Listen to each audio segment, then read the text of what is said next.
Hallelujah. Good evening to every one of us. And thank you for inviting us. We are from Nazareth Christ Ambassador. So we are faithful. So we are here together to celebrating with you. Because of your inviting, we are so happy that we are together as a believer of God, as a children of God, that God put us together. At sabi nga kanina sa kanta, we must to go.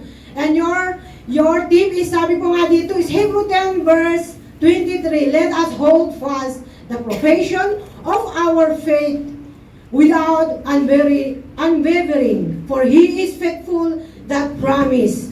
So, nandyan po yung promises niya po sa atin, at siya po ay tapat sa atin. Nandyan po sa 1 Corinthians 1:9. Nandyan po siya, nasabi niya po dito, God will do this, for He is faithful to do what He say.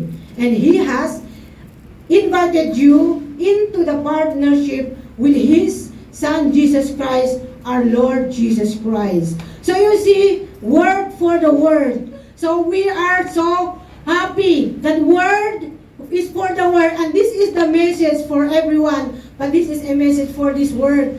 Kasi alam po natin that marami pong nandito na kasama nyo ngayon, nandun po sila sa ibang bansa. They are sharing the word of God that they receive from the Lord through this ministry. Hallelujah! So wherever they are in America, they are in nandiyan po sa Canada, Europe, and Philippines. So they are continuing. They are proof that He is faithful.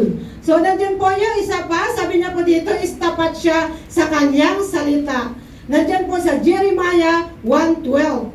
At sa kanyang mga salita at pangako, sa Psalm 145:13, sabi niya, ang katapatan ng Diyos sa kanyang salita at pangako, ang matibay natin sandigan sa ating buhay at paglilingkod sa Kanya.